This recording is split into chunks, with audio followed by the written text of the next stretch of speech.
plot to kill, Florida Senator Marco Rubio becomes the target of a possible assassination plot. A Homeland Security memo traces a threat to a Venezuelan government official who Rubio has accused of controlling the country's military. CBS4 investigator Jim DeFede obtained the confidential memo. And Jim, how seriously are officials taking this threat? Maribel, Elliott, serious enough to where Marco Rubio and his family have been under 24-hour protection by federal authorities for almost a month now. Now, the memo from the federal law enforcement officials identifies Diosdado Cabello as the head of the Venezuelan ruling party and the man behind the alleged plot to kill the Florida senator. The memo refers to the information as, quote, a potentially grave threat to Senator Rubio.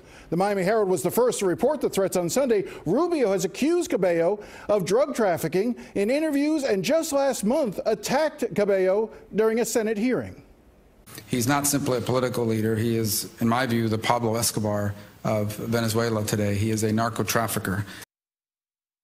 States the information about the threat is reliable, but it also notes that the threat could not be verified. Rubio's office has declined to comment. Jim, let me ask you, I've seen the tweets between Marco Rubio and Diosdado Cabello in Venezuela. Is this Twitter war between the two still going on? And if it is, why? It is, and it's fascinating to me because Senator Rubio has been made well aware that he is under this threat, and yet he continues to take very provocative actions towards Venezuela, towards Maduro, towards Cabello. It's one of these things where the Rubio's office does not think that the senator will back down. Marco Rubio believes this is something that he needs to do. He has become the face of opposition in the U.S.